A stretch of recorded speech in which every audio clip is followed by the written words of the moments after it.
May all beings be happy. May all beings be healthy. May all beings be free from harm. May all beings love life. May all beings awaken. Welcome to another Cuke Audio podcast. I'm DC, Poobah of Cuke Audio and Cuke Archives, doing our part to preserve the legacy of Shunryu Suzuki and those whose paths cross his, and anything else that comes to mind. I pray that you and yours are safe and comfortable, free from economic hardship, and able to get out and do whatever it is you want within the limitations of the universal precept of do as little harm as possible. So today we have Chris Miller again from last week, and he's going to be reading excerpt from Searching for the Path Within, From Poetry to Zen in the 60s. And this book is, it's available, and under the pen name Christopher Lennox, Lennox. He's going to read excerpts from it that relate to his experience at Zen Center. But there's other interesting stuff in it. I recommend the whole thing. So he and I talk a little bit, and then he reads it. It's 18 pages. So when you hear the bell, if you're such a mind, hit pause and meditate or whatever for as long as you wish. And when you're ready to come back, hit unpause, and we'll be here to hit the bell to end the meditation and give Chris Miller a call.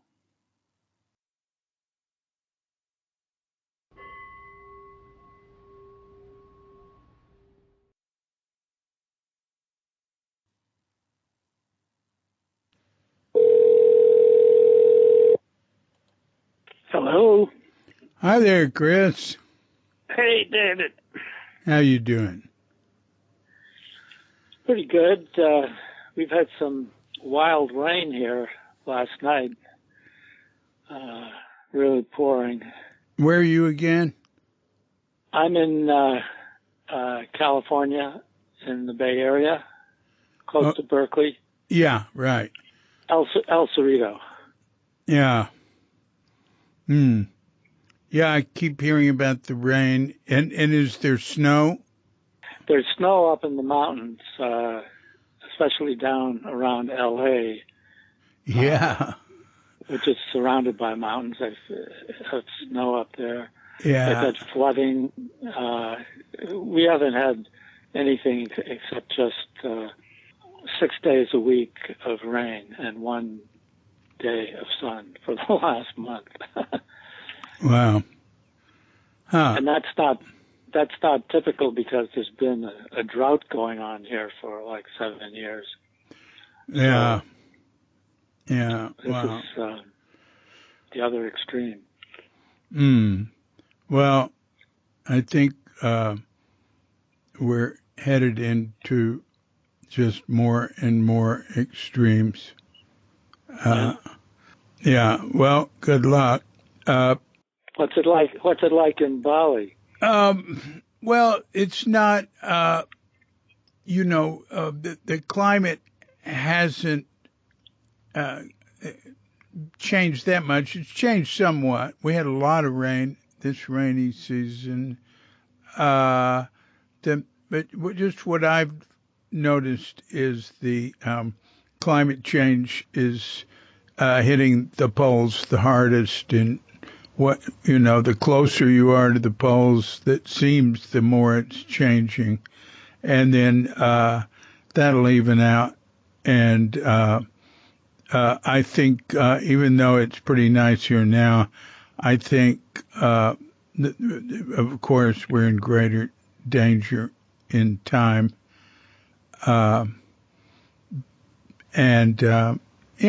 But we'll see. Yeah. Yeah. You remember Rob Gove? I remember the name. I can't recall its face right now. Oh, he was a really early student, and I just did a podcast talk with him yesterday. I was so glad to be able to. He's a sculptor, works with marble, and lives in Italy. I forget the name of the place. He's been there since '69. Wow. And it's the place where Michelangelo got his marble, and he worked there. And Rob is he's 85, and he was working away on a piece when I called him. Anyway, he said an interesting thing that really made me think. Now, people describe why they came to California or why they were looking for something, and why they came to Zen Center. He grew up in Michigan, I think it is, and he just said it was boring and gray. Rather Northern Michigan? Huh? No. Yeah. Northern Michigan or urban? It wasn't Detroit. But I think more, maybe suburban. But suburban, yeah. He described it as gray. A sort of artist's way of looking at it, rather than say he didn't accept what people believed in and this and that. He just said he was sort of lost, and it was just boring gray, so he went where he thought it was happening. And, I think about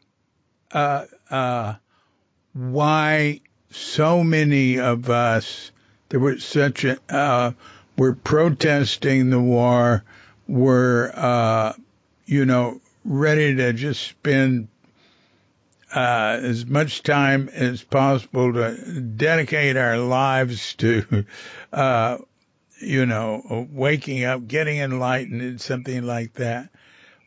Why there was such an enormous number of us then. And these days, I don't think the numbers are the same. Now, it might just be that they're not coming to Zen. The young people aren't coming to Zen.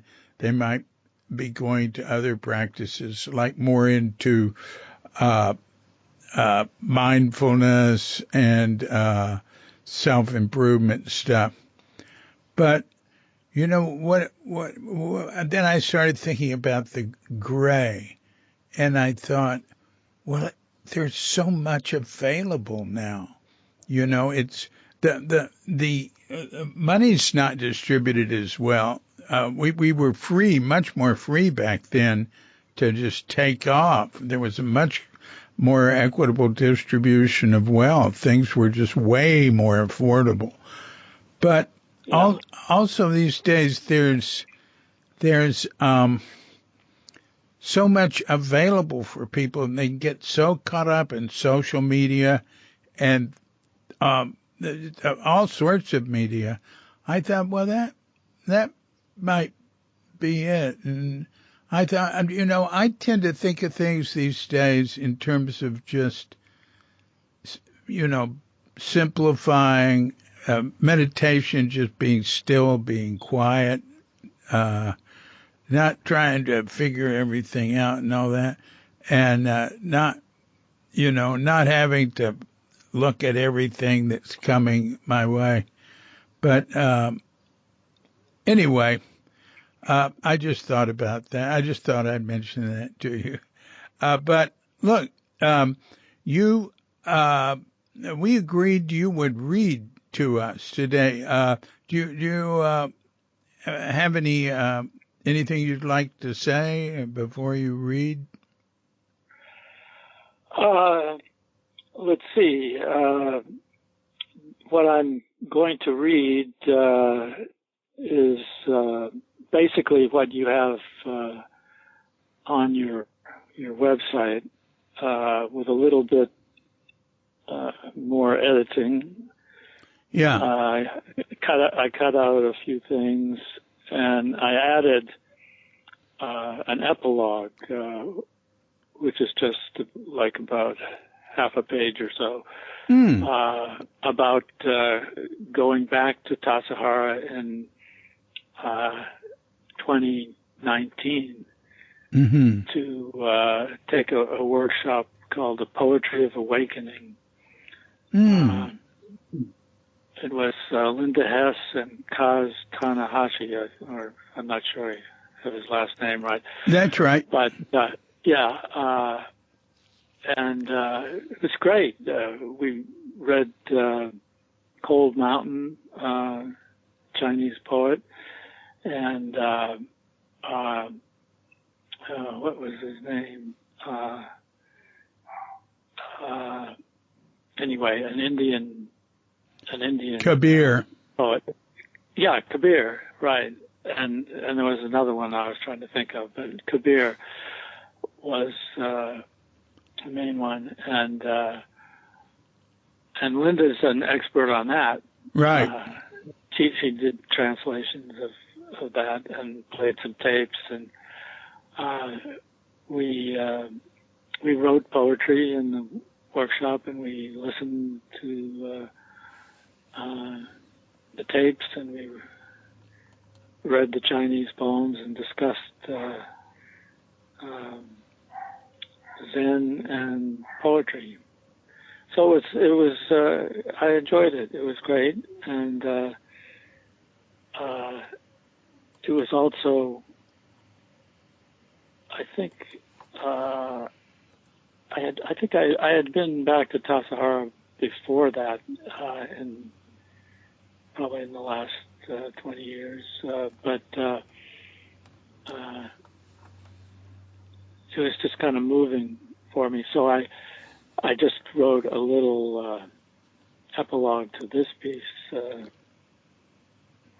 about that. Do you have it on? Do you have it? Did you actually write it? Yeah. So you can you can send it too. I can send it too. Yeah. In fact, it's in my memoir. I put it because my memoir was 2021, and my trip to Tassajara was 2019. So I had written that, and it includes a poem, and so I thought I was reading over, practicing for this occasion, reading this over, and I was reading out of the book, my memoir, and I read that part about returning to Tassajara, and I thought, hey, I think I would like to have that as the ending. And I included some of the poetry I translated from Basho and also Chinese poets, even though I don't know the language, working from literal translations, and just kind of reworking them into poems that I like better than some of the other translations I read. I really got into Basho for a while there. Like a whole summer, I was just going over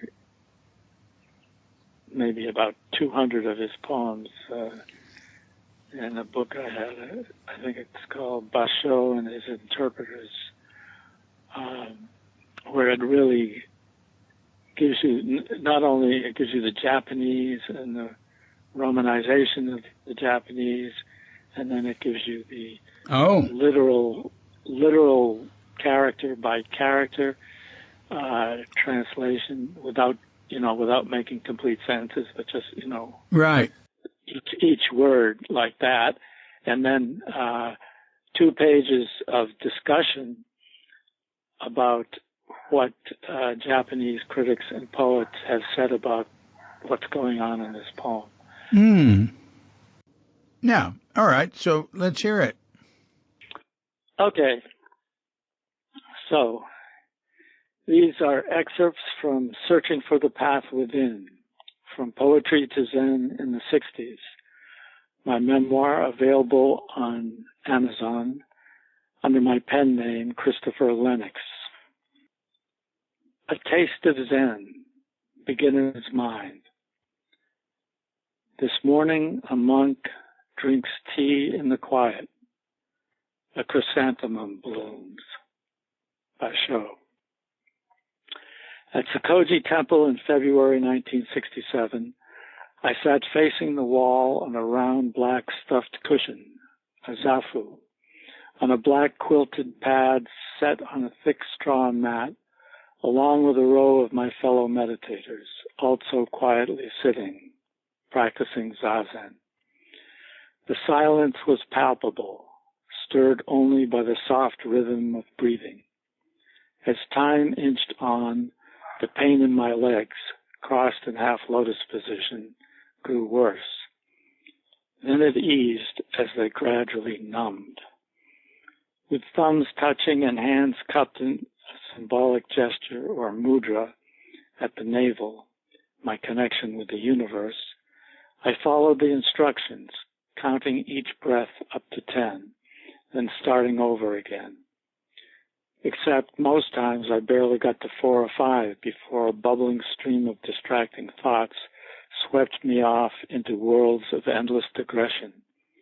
Something like this. How much longer do we have to sit here? I'll try not to look at my watch. That guy beside me has really good posture. Better pull back my shoulders, stick out my chest, straighten up. Doing pretty well now. That woman in gray silk pants, she bowed with such grace. Maybe talk to her later. Better start over, remember my breathing. What will I have for lunch? Eventually I woke up and continued to follow the rhythm of breathing. The point was not to see how many breaths you could count, but to calm the mind enough to just sit. As time went on, moments would come during and after meditation when perception was clear, alive in the present moment, not so caught up in the stream of thoughts rushing by. It reminded me of lying on the soft grass of a riverbank, warmed by the sun of late spring after final exams. But that first day, as I sat there facing the wall, practicing zazen, thoughts kept rising and stealing my attention until the deep bong of the large brown bowl of a bell reverberated throughout the room. As the sound slowly dissolved, each of us placed our palms together in front of our chest, fingers pointing upward, and recited in unison a short prayer of dedication for the enlightenment of all sentient beings. Then a higher-pitched bell triggered a series of bows towards our cushions and each other, and we filed out of the zendo, happy to stretch our limbs. Suzuki Roshi, the Zen master, was not there, but a tall American who I later learned was Richard Baker looked in my direction with a clear gaze and stepped toward me with barefoot poise and an air of being in charge. He smiled and asked, "How was it?" "Good. I could do this every day for the rest of my life." Meeting Suzuki Roshi. Meditation opened my mind to a new dimension of awareness. At times, clouds of thoughts swirled through my head, but now I knew if I just sat and followed my breathing, eventually the inner weather would clear, and Zen had begun to infiltrate my poetry. Room at night. Through the open window, the city's rough harmony. Far-off factories, traffic, somewhere a howling dog. The silent brightness of the candle dances in its dancing shadow. I breathe the richness of incense in fresh air. A car passes through my ear, and disappears. The sound of the mind is like snow falling in the wilderness. My inspiration was Suzuki Roshi. That spring at the old Sokoji Temple on Bush Street in Japantown, he often led zazen and sometimes gave talks in the small zendo above the large hall where the Japanese congregation met. Each meditation session began and ended with bells signaling bows. In the morning, we chanted a sutra in ancient Japanese and bowed 3 times to the floor, facing an altar with a small stone Buddha. I was somewhat put off by the formal ritual, but Suzuki Roshi's presence gave the practice a profound meaning that I had to respect. He was a gentle man, quiet and intense, with a mischievous sense of humor that sometimes crept in, like someone peeking unexpectedly from around a corner. There was a presence about him, an inner stillness that permeated the serious atmosphere. Even though you sat facing the wall, you knew when he was there. After one talk, I asked the question, does Buddhism teach that we should enjoy life? Yes, replied Suzuki Roshi, looking over at me. The Buddha said we should enjoy life the way a bee takes nectar from a flower, gently, without harming anything. After growing up with my father's drab work ethic, I was relieved and happy to hear this poetic image from a man who was kind and wise. My body and mind felt like green leaves basking in sunlight. Before long, I made plans to attend the July session of the first summer training period at Tassajara Hot Springs, the property Zen Center had recently bought in the Ventana Wilderness, east of Big Sur, in Los Padres National Forest. Tassajara, first training period. Sitting a while, secluded behind the falls, summer retreat begins. Basho. From the calm inland vineyards of Carmel Valley, a narrow road turned south into the foothills of the Santa Lucia Mountains, gradually rising through thinning forests. The dusty road, etched into the mountainside by Chinese laborers in the 19th century, soon turned to dry, rocky dirt, rough and increasingly steep. Scraggly weeds clung to a rock wall for life. Boulders piled up toward a mountain peak. But my old black Peugeot seemed to be doing fine.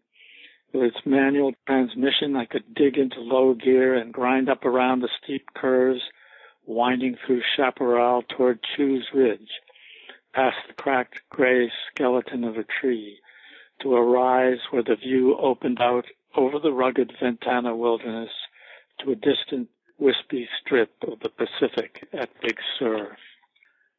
I stopped to take in the exhilarating view, feeling warm and glad I had come.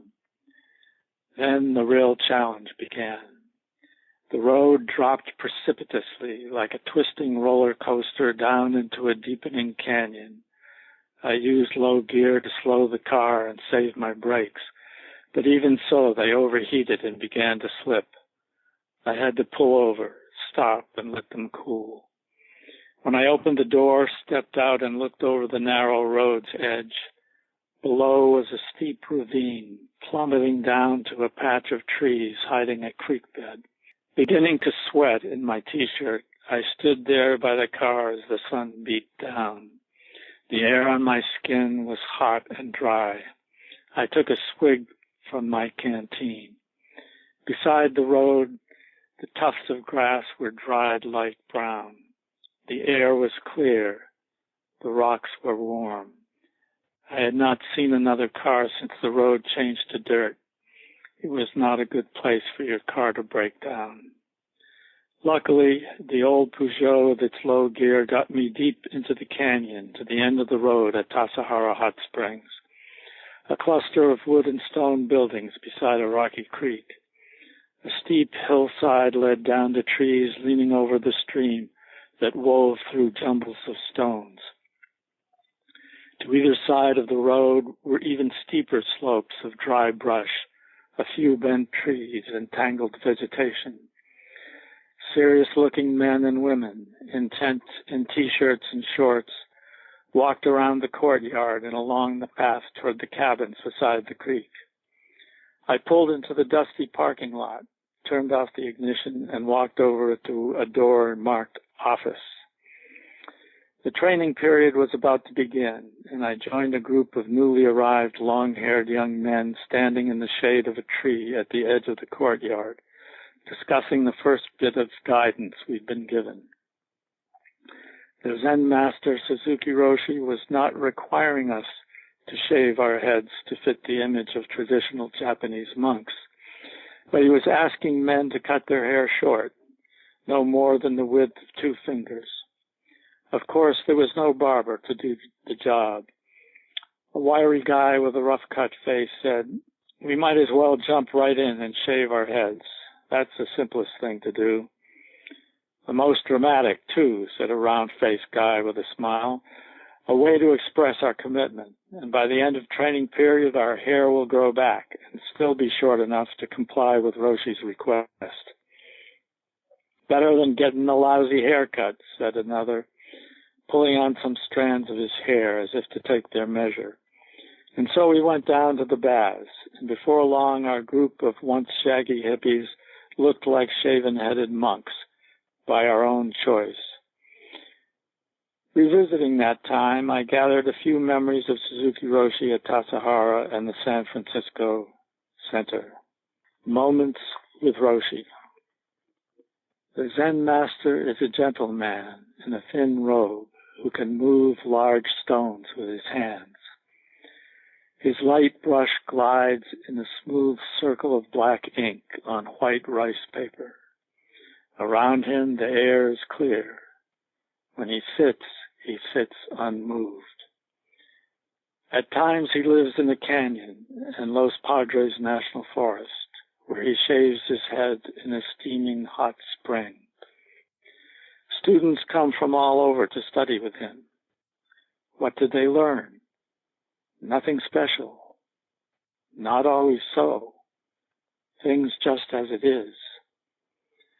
Sometimes his laugh reveals that the way things are can be quite amusing. When he walks back from the zendo, he stops on the small wooden footbridge to look for a while at the creek in the soft evening light. At the city center, after Zazen, as we filed out through his office, he bows to each of us in turn, as we bow to him, and only meets your gaze when you are ready to meet his. Visiting the Temple of Gathering Fragrance. Not knowing the Temple of Gathering Fragrance, hiking in miles among cloudy peaks, past ancient trees with no one on the path, deep in the mountains, somewhere a bell. The sound of a spring choking in treacherous rocks.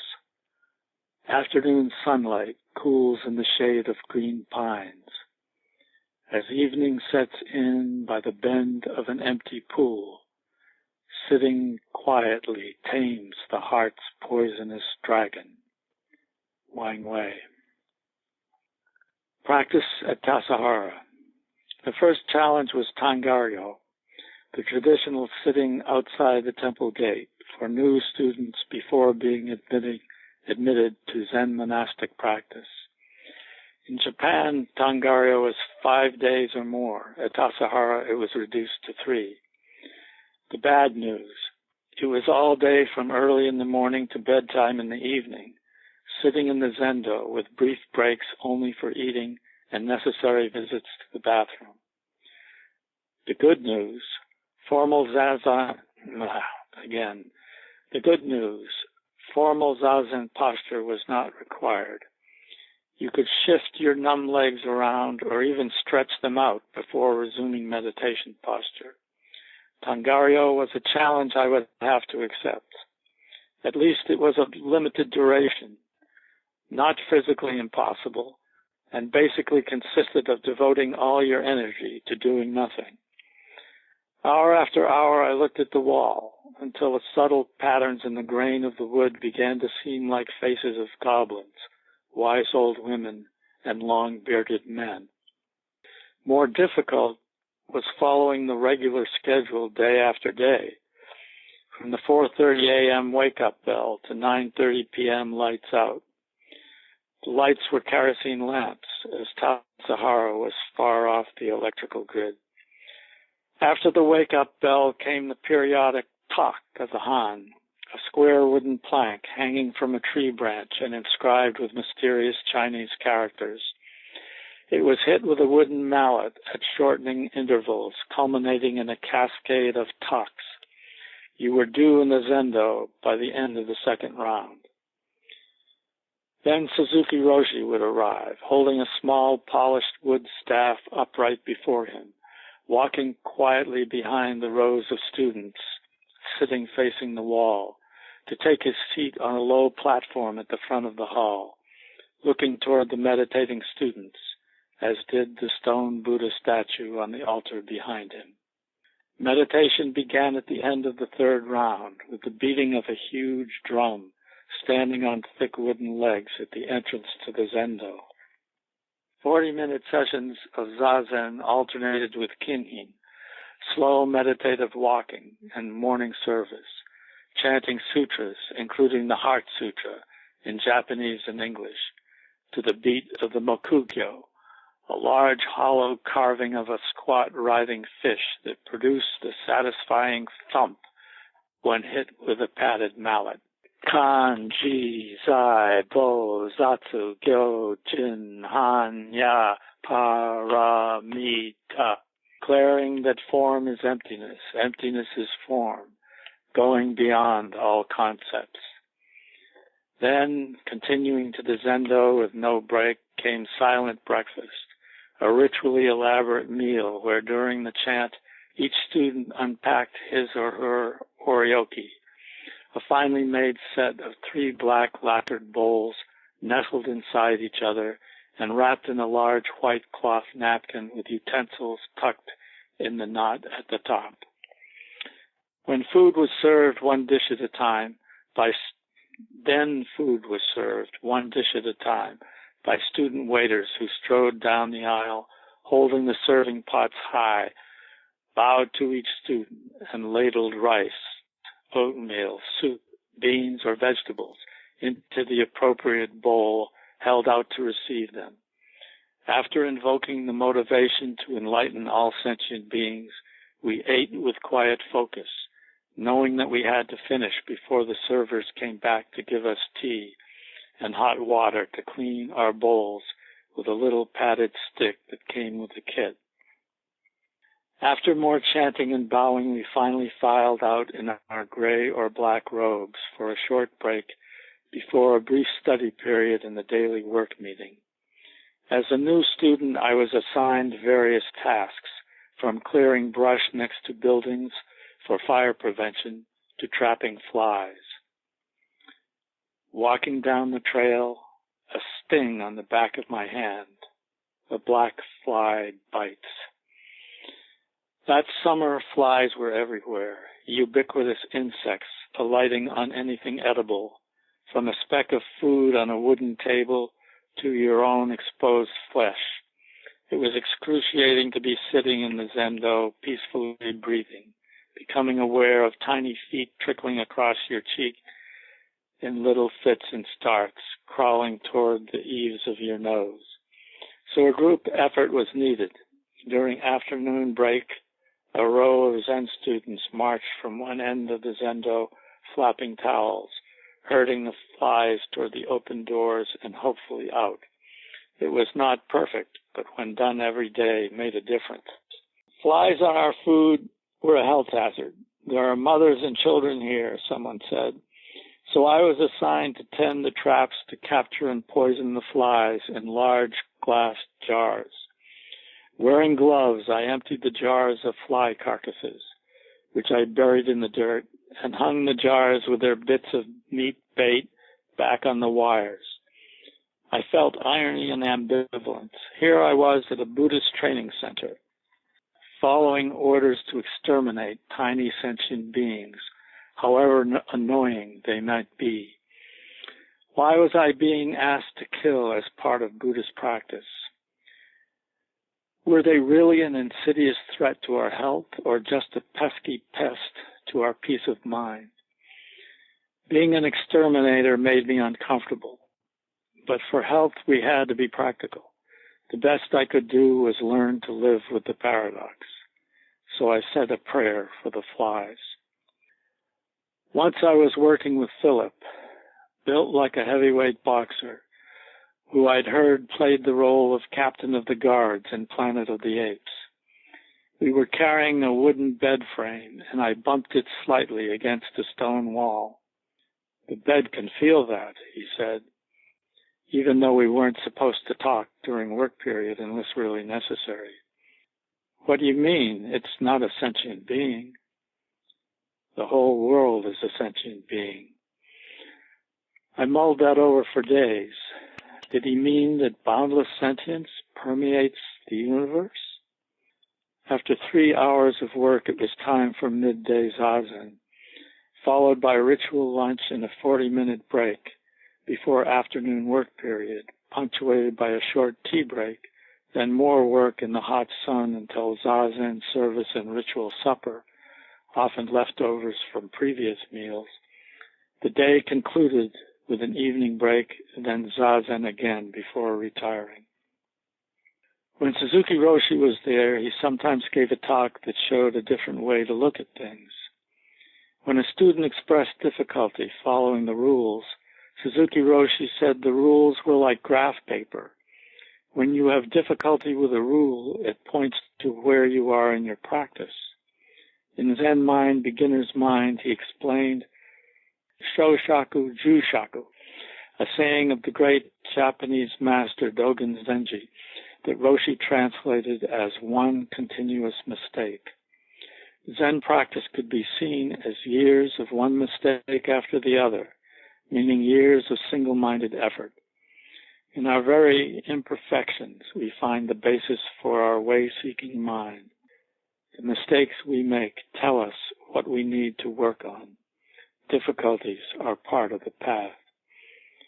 As someone who had spent many years nurturing the desire to do what I wanted as much as possible, following the Tassajara schedule day after day was a challenge. On days with 4 or 9 in the date, there was no work or midday zazen, which gave some time to do laundry by hand or go for a walk. But I wished for a free day more often. Once on a day off in the warmth of late afternoon, returning from a walk down the creek, I saw Tim, whom I'd heard had some Zen experience, submerged up to his neck in a pool among smooth stones under a shady tree. We began to talk, and I asked him, "You become enlightened? Do you have to lose your ego?" "Yes." "But how can you function without it?" "Actually, you don't really need it." Pondering his response, I continued down the path toward supper. If enlightenment, what Roshi called big mind, includes everything, do we really need to cling to the small mind of identifying with an illusory self-image? Later, on top of a stone wall near the meditation hall, a fearless Steller's jay with blue body and black crest turned its head and looked at me quizzically, then turned and bounced away. Though I did my best to be a good student and follow the schedule, it felt claustrophobic. After 2.5 weeks of rigorous routine, I began to fantasize about taking a break for a few days and driving to Monterey just to regain my sanity, then returning for the conclusion of the practice period. Finally, I went up to Richard Baker, the head monk, in the courtyard and told him my proposal, emphasizing that I was not quitting, but just needed a little flexibility to take a short break.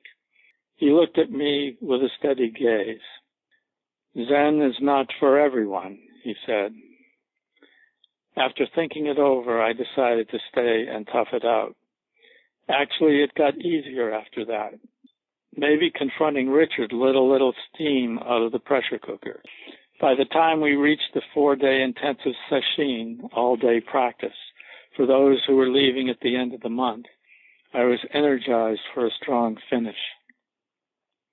During a study period, I browsed through the small Buddhist library and came upon a thin green hardcover book that listed many different techniques of meditation. One in particular caught my attention. It was a meditation on sound, listening to sounds in the environment and then turning the ear inward to listen to the sound of listening. I decided to try it during Zazen. Gate. Going nowhere, riding on a horse of air, breathing, breathing. Turning the ear inward, listening to the sound of listening. In between the particles of silence, a hole is opening. Through, on through, riding through. When I turned my ear inward, my mind dissolved in a rushing flow through an inner tunnel vortex and came out clear on the other side. Perception was bright, vibrant, luminous, continuous with the texture of silence. The air seemed to shimmer in the pale yellow room with its cohort of sitting Zen students. After a while, some thoughts trickled by in a faint stream underneath my otherwise placid mind. Is this enlightenment? Not quite, I thought.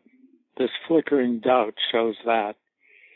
Nevertheless, I felt transformed, mentally clear, and happy to be alive. The next day, in the morning sun, a mountain towered above as patterned shadows of leaves speckled the wide dirt path. When I came upon Richard Baker outside the office, he turned to me and asked, "Are you glad you stayed?" "Yes," I nodded and smiled. Then I drove out of Tassajara on the rocky winding road in bright sunlight, heading toward San Francisco with the windows wide open to let in the breeze. As I picked up speed, suddenly there was a loud flapping sound from below the rear window on the shelf above the back seat. Looking in the rearview mirror, I saw a book wide open with pages flapping and crackling in the brisk wind. I pulled to a stop, climbed into the back seat, and reached for the book. It was the Bible, bound in black, that I had been given in Sunday school many years ago and had brought with me along with some other spiritual books. The Bible had blown open to a colorful picture of Daniel in the lion's den, a lone man calmly confronting great tawny cats with snarling jaws and thick manes. It felt like a message from the universe. There would be trouble ahead, and like Daniel, I would need faith. In a lightning flash, one is not enlightened. Very significant. Basho. Return to Sakoji. Sometimes a cloud gives one a rest from watching the moon. Basho. When I got back to San Francisco after the trip to Esalen, Gorda, and Mexico, my zazen was no longer as clear as it had been. Obsessive thoughts had returned. My practice had lapsed. The glimpse of peace had been temporary. Slowly I pulled myself up the long stairway toward Suzuki Roshi's office with heavy steps, pausing to lean on the railing, feeling remorse. I was disappointed with myself and wanted to confess to him, to be encouraged and forgiven. Just as I reached the hall at the top of the stairs, he came striding out of his office in his informal robe, staring stone-faced straight ahead. Briskly he walked right by me, without a glance, as if propelled on a mission. Without looking back, he strode down the hall and disappeared around a corner. I was left to stew in my own emotions. Was he just preoccupied by something else? Was he angry at me for letting my practice lapse, or for not taking the loss of my glimpse in stride, and instead getting upset about it? I had a feeling he could sense what was in my heart and mind. If this was a teaching, what did it mean? In any case, I walked back down the stairs and resolved to continue my practice. The fundraising campaign to purchase Tassajara had attracted more new students to the modest city Zendo in a room behind the balcony of the large Sokoji auditorium that was used by the Japanese Buddhist congregation. The Zendo doors were closed at the start of Zazen at 5:30 a.m. and 5:30 p.m. so that latecomers would not disturb the silent meditation once it had begun. If you were late, you took a seat on one of the black cushions set on a line of thick straw tatami mats next to the wall on the balcony. You sat facing the wall in the rafters with the cavernous hall behind you. One evening when I was late, which I admit was rather often, I was sitting on one of these mats beneath the eaves about halfway through the 40-minute zazen period, quietly trying to follow my breath amid a flow of distracting thoughts. Suddenly, the ear-splitting sound of an organ hit me right at point-blank range. My shocked senses jumped into full alert at the sonic blast. Then it dawned on me that this must be organ practice, and the pipes were right up here in the balcony. Very zen, I thought, the shock of the now. I sat full of majestic organ music for several minutes until it abruptly stopped.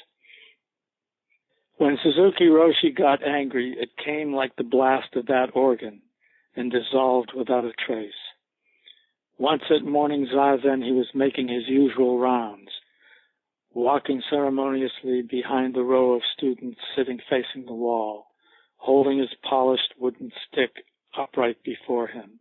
As he passed, even though we could barely hear him and only see him with peripheral vision, quietly coming, each student would raise both hands and place them together, palm to palm, pointing up at heart level to acknowledge his presence and greet him with a bow, a gasho. That morning, about 15 feet before he reached me, Roshi suddenly shouted, "Gasho!" Then again, even louder, "Gasho!" I peeked over to see what was happening. The student Roshi had shouted at was looking back at him with a puzzled expression. The young man must have been new, unfamiliar with the ritual, and didn't know what gasho meant. Roshi's expression suddenly changed from fierceness to kindness. He stepped toward the student, bent down beside his ear, and whispered, "I'm sorry."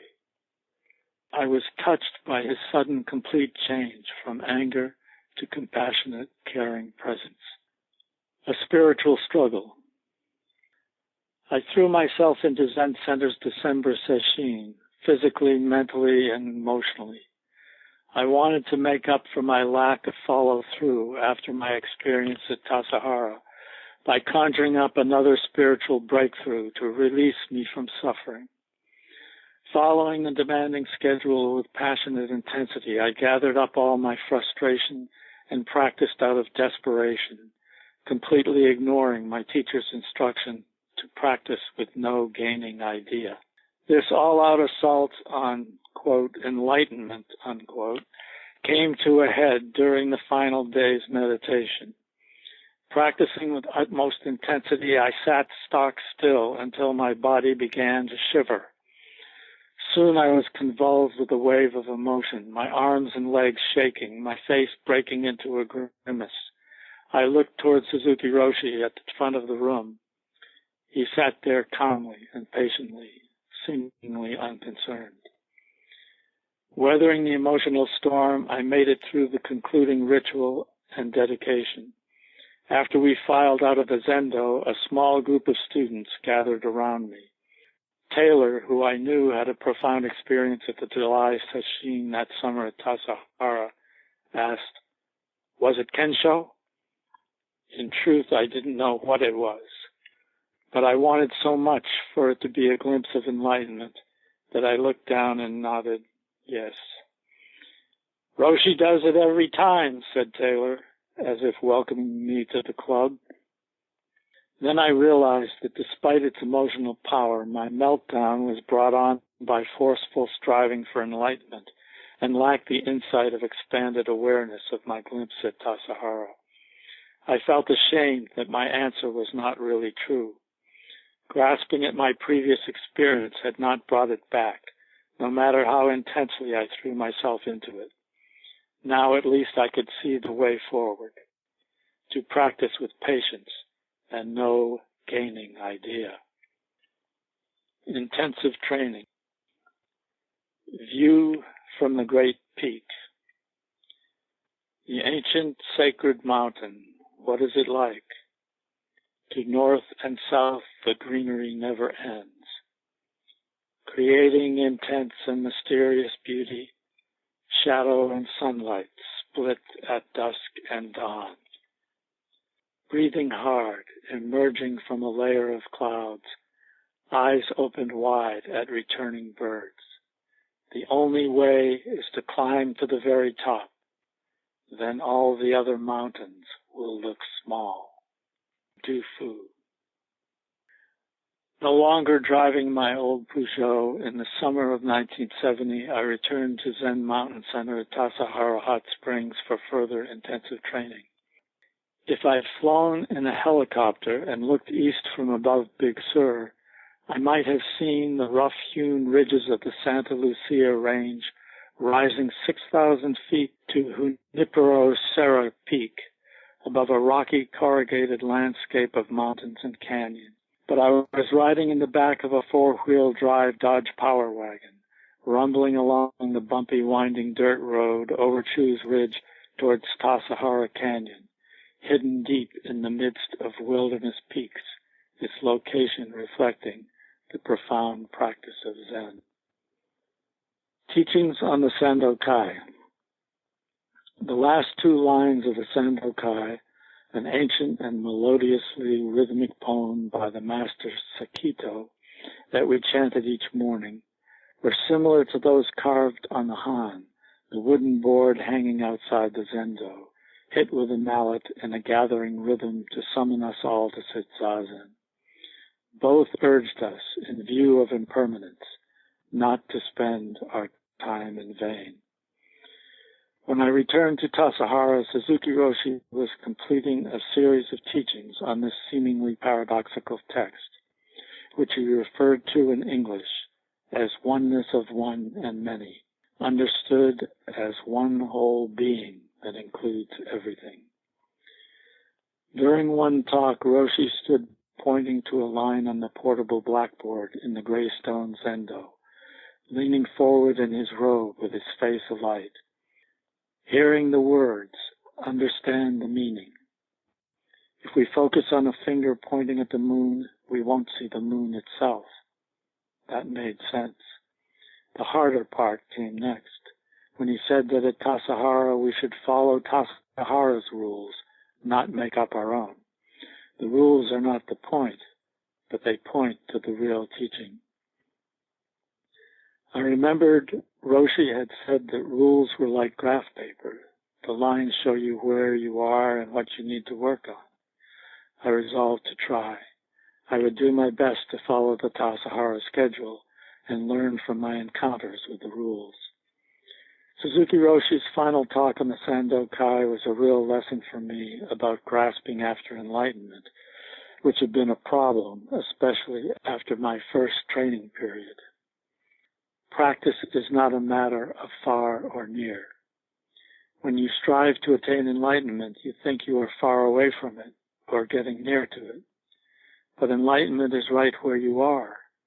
When you practice with no gaining idea, that is enlightenment.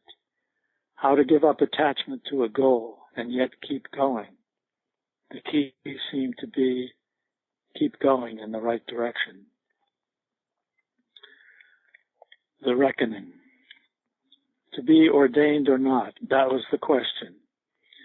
In August, Suzuki Roshi would offer a simple ceremony in which his lay students could commit themselves to the Buddhist path. Commitment had been a big issue for me, both in career and relationships. I had a tendency to follow my enthusiasms and infatuations until they wore thin, then discard them like old clothes. My fear was of being trapped in an unsatisfactory situation. I was devoted to meditation as my spiritual practice, with Suzuki Roshi as my teacher. But did I want to become officially a Buddhist? I could relate to the Buddha's story and teachings and found them inspiring. So what was the problem? For one thing, I wasn't sure I believed in rebirth, a seemingly indelible part of the Indian cultural context. And growing up as a Unitarian, I was skeptical of complex formal rituals.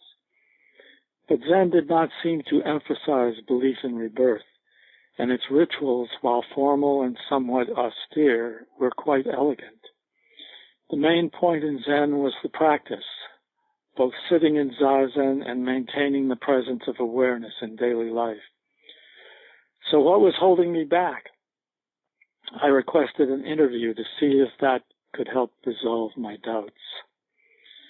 Suzuki Roshi's cabin was neat and simple, with a small low table of dark polished wood on a floor covered with firmly woven tatami mats.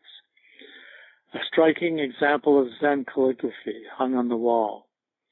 I sat on a cushion across from him as he carefully cut up a green apple with a small paring knife. He offered me a section, then plopped another one into his mouth.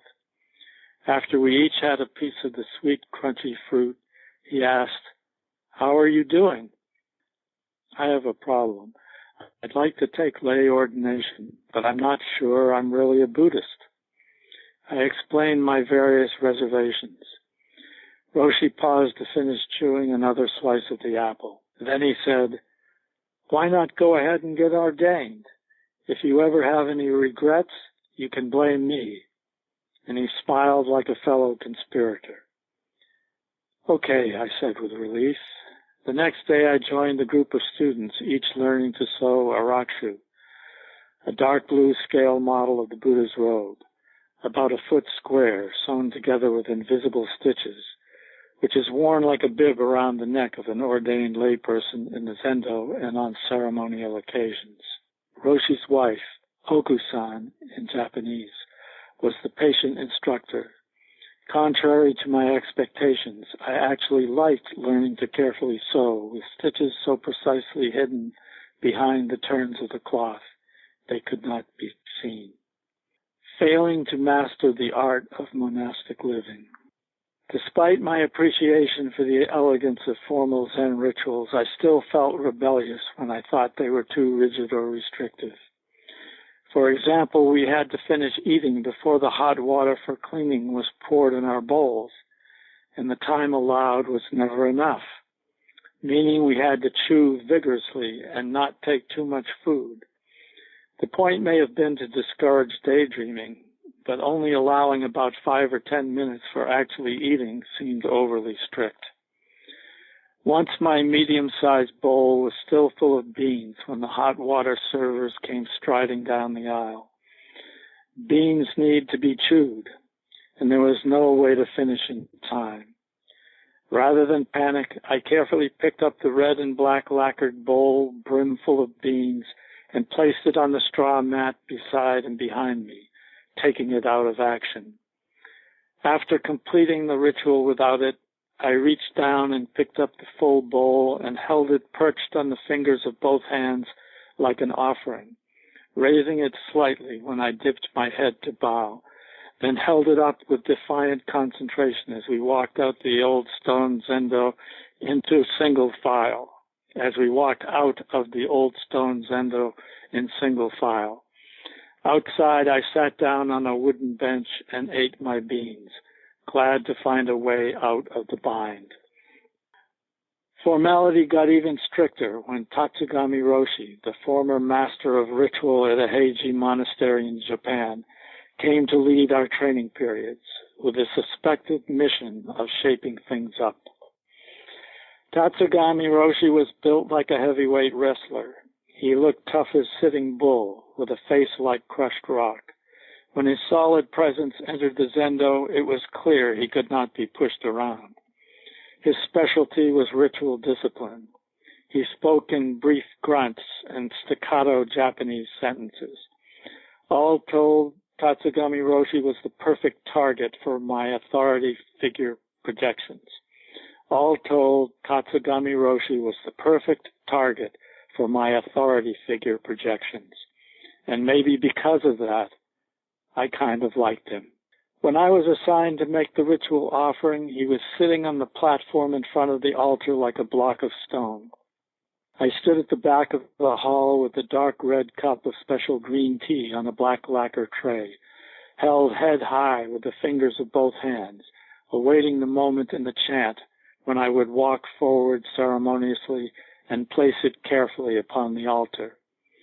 There were 2 possible aisles to walk down, one on either side of a low partition where students could sit on both sides. As a rule, one walked down the aisle on my right, but on this day there were fewer students than usual, and they all sat on the aisle to my left.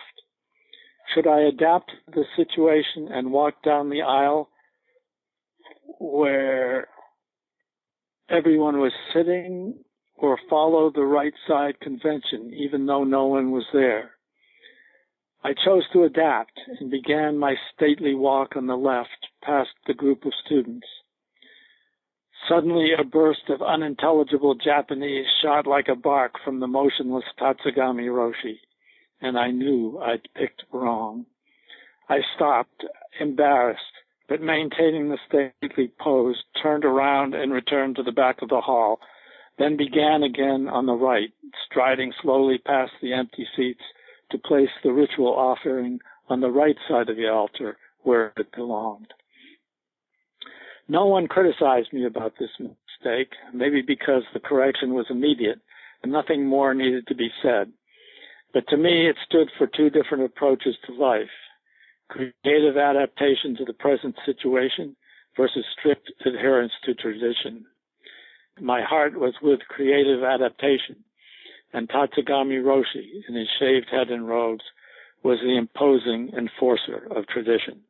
In the Sho-san ceremony, at the end of a practice period, students confront the abbot one by one and ask Dharma questions.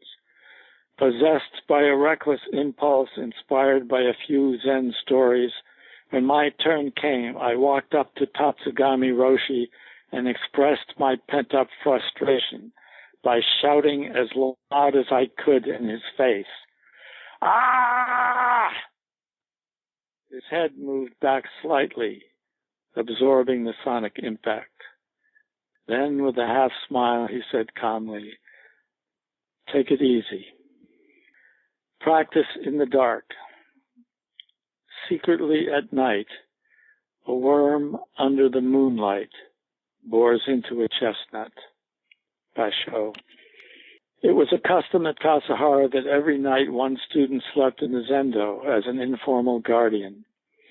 After the winter practice period and before the summer guest season, that spring several leaders of Tassajara left for a few weeks and went to the San Francisco Center. I was appointed de facto Ino in charge of the Zendo, and that included making sure we had a student to sleep there each night. There was no problem until one time a fellow student woke me up around midnight with an air of urgency. He said his roommate assigned to the night watch had heard strange sounds near the shrine and saw a ghost, an old man with a white beard. His roommate had left the Zendo and wouldn't return, so he was willing to step in and do it, if I'd be there too. "Okay," I said, feeling responsible to deal with the situation, and also curious whether the ghost would appear to the 2 of us. We took our sleeping bags and both returned for the night on tatami mats near the back of the Zendo. We lay there alert, unable to sleep. "Did you hear that sound?" whispered my companion. "Maybe a creaking branch," I said. "Could be the wind." We watched and waited and finally dozed off. The ghost never appeared.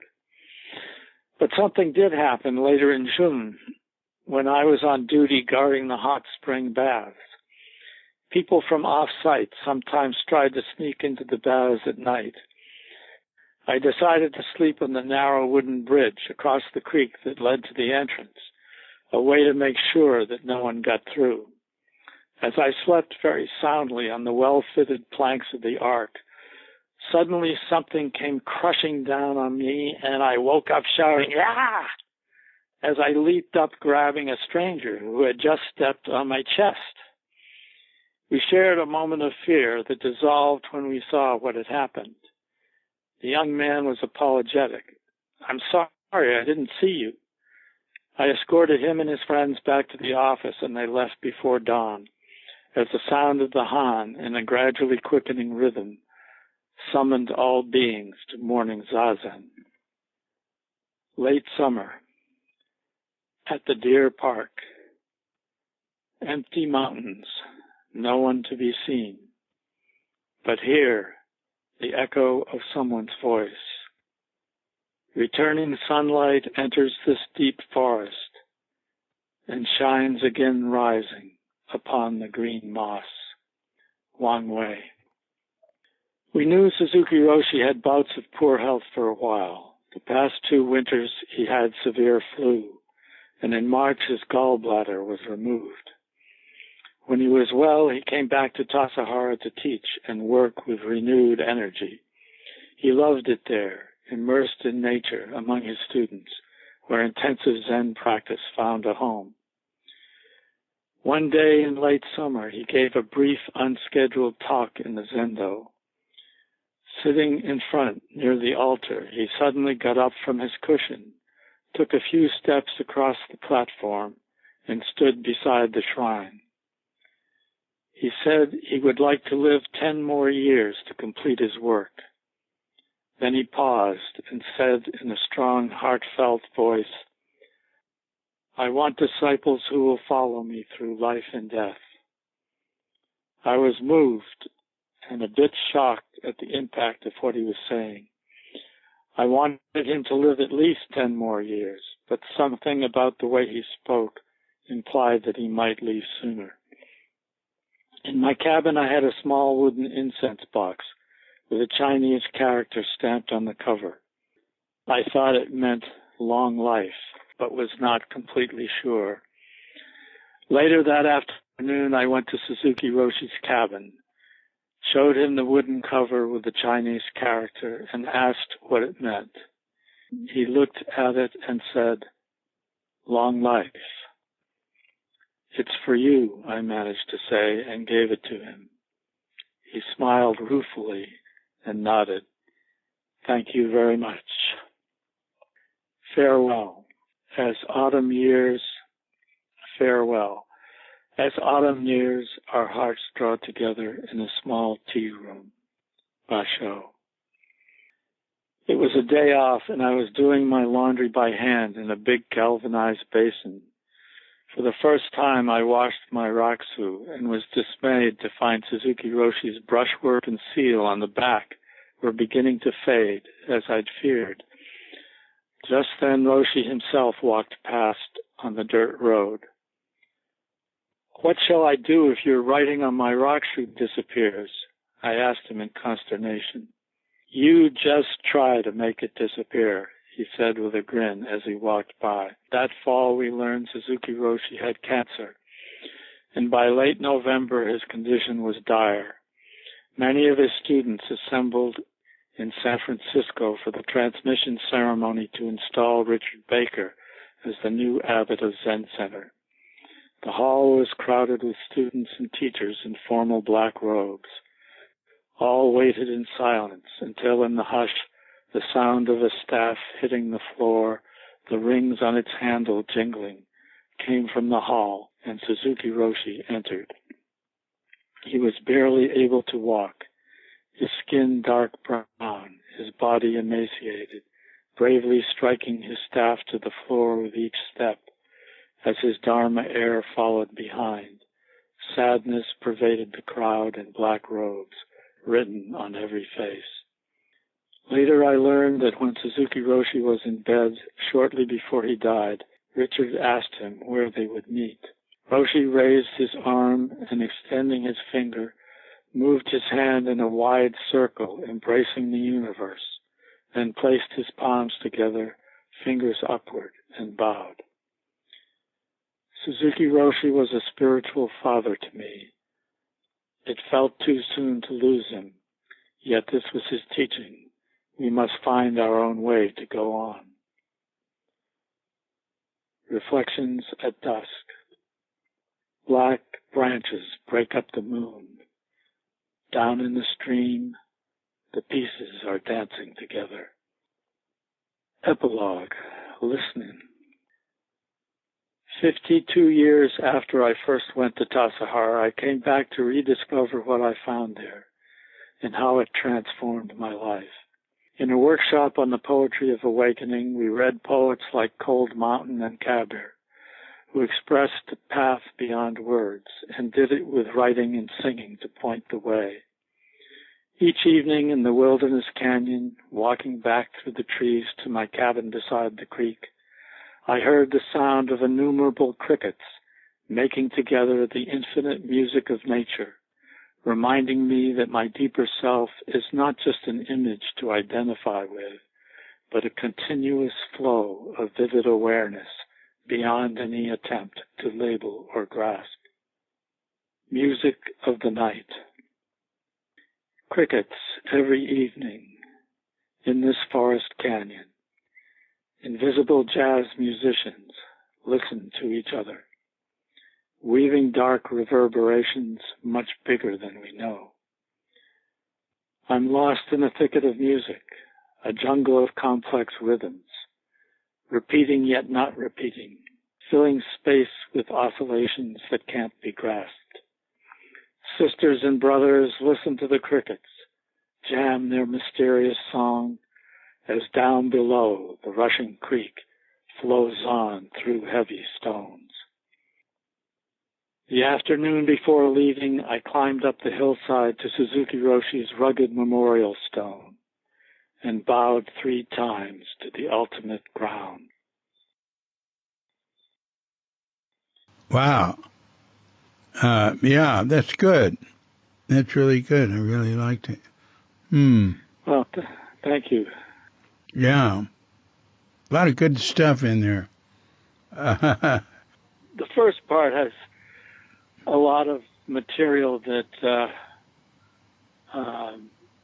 Zen students probably don't need. All the details of the practice and everything. But I was writing it so someone who had never experienced Zen could sort of picture and feel what it was like. No, it was good. Yeah, no, it's all good. Very good. And it's been most enjoyable. And I think my wife wants us to do some yoga now. Okay. And look, David, I really appreciate you giving me this opportunity to reach people. Yeah. It's not easy. No, it's not. Thank you very much. Well, it's a pleasure. Yeah. Okay. Well, okay. Very good. It's been fun. All right. All right. Take care. You too. Bye-bye. Bye-bye.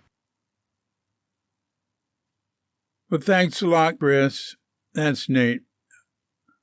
I appreciate your coming on twice and letting us know about that. Oh, let me say something.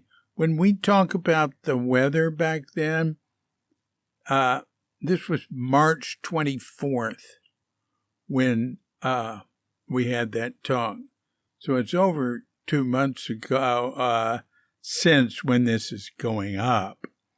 But, so that talk was done on March 24th, 2023.